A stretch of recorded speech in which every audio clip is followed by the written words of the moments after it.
अस्सलामुअलैकुम। अच्छा, जो हमारा ये टॉपिक है ना, इसमें हमने होमियोस्टेसिस के इम्पोर्ट रोल के बारे में पढ़ना है कि ऑर्गन सिस्टम में इसका क्या काम है, हमारे ऑर्गन सिस्टम का।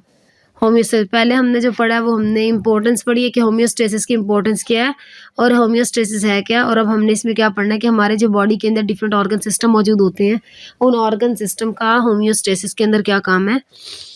इसमें हम डिफरेंट ऑर्गन सिस्टम के बारे में पढ़ेंगे और ये पढ़ेंगे कि जो डिफरेंट ऑर्गन सिस्टम है वो किस तरह हमारी बॉडी के अंदर होमियोस्टेसिस को, या बॉडी की जो इंटरनल कंडीशंस है उसको रेगुलेशन में हेल्प करते हैं। सबसे पहले हम बात करते हैं नर्वस सिस्टम और एंडोक्राइन सिस्टम की। जो नर्वस सिस्टम और जो एंडोक्राइन सिस्टम है वो हमारी बॉडी को और हमारी एक तो बॉडी को रेगुलेट करता है और दूसरा कोऑर्डिनेट करता है। जैसे हार्ट रेट को कोऑर्डिनेट कर रहा है, रेस्पिरेशन को और मेटाबॉलिज्म को, ये इनको इन एक्टिविटीज़ को क्या करता है, कोऑर्डिनेट करता है। इसके अलावा किसी भी माहौल में कोई भी तब्दीली आती है, उस तब्दीली से रिलेटेड कोई भी रेस्पॉन्स शो करता है।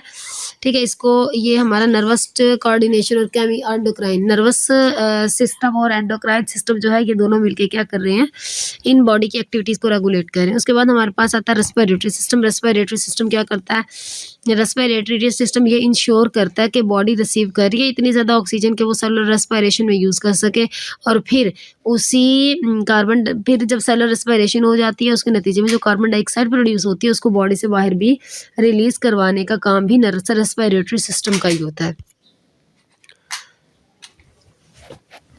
उसके बाद अगर हम बात करें कार्डियोवास्कुलर सिस्टम की। अच्छा, कार्डियोवास्कुलर सिस्टम का मतलब है कि आपको ये सर्कुलेटरी सिस्टम, कार्डियक वर्ड निकला है हार्ट से और वस्कुलर सिस्टम आपकी ब्लड वेसल से, यानी जब ब्लड वेसल्स और हार्ट यानी सर्कुलेटरी सिस्टम मिलके काम करता है तो उसको हम कार्डियोवास्कुलर सिस्टम बोलते हैं।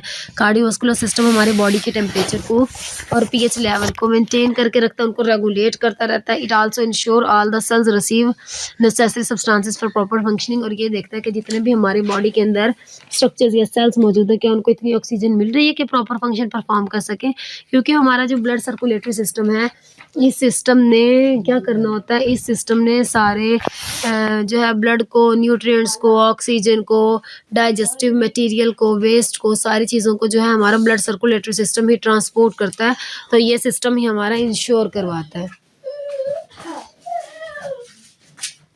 उसके बाद अगर हम देखें तो हमारे पास आता है डाइजेस्टिव सिस्टम।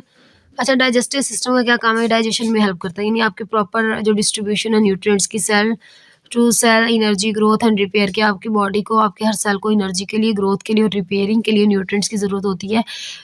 वो न्यूट्रिएंट्स डाइजेस्टिव सिस्टम जो है वो प्रोवाइड करता है,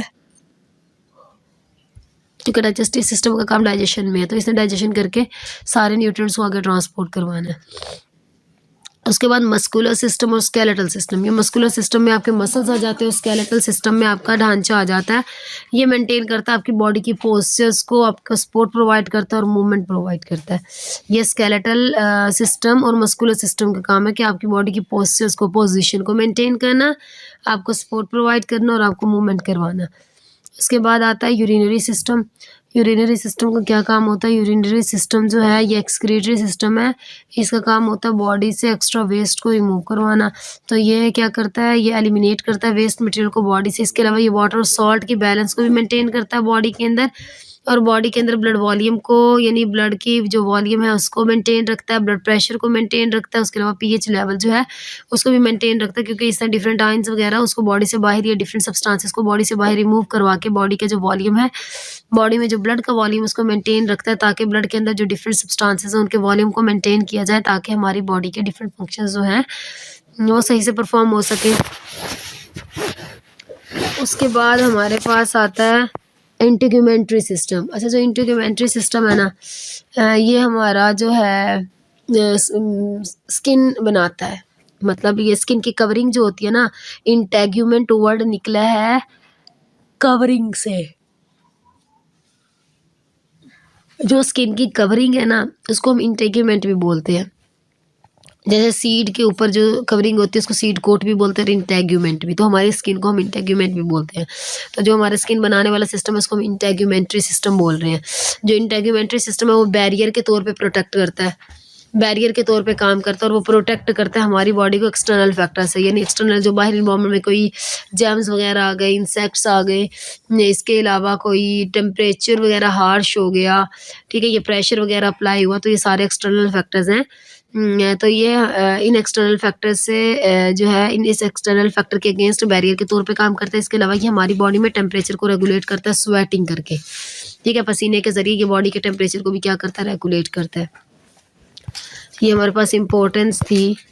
ये role of homeostasis and organ के किस तरह homeostasis role of organ system in homeostasis के किस तरह डिफरेंट ऑर्गन सिस्टम का होम्योस्टेसिस में क्या काम था, किस तरह ये ऑर्गन सिस्टम हमारी बॉडी के कंडीशंस को जो है मेंटेन कर रहे हैं, जिसमें हमने नर्वस सिस्टम, एंडोक्राइन सिस्टम जो है इनका रोल पड़ा है, रेस्पिरेटरी सिस्टम का पड़ा है, cardiovascular system, digestive system, muscular system और यूरिनरी और इंटेगुमेंटरी सिस्टम है।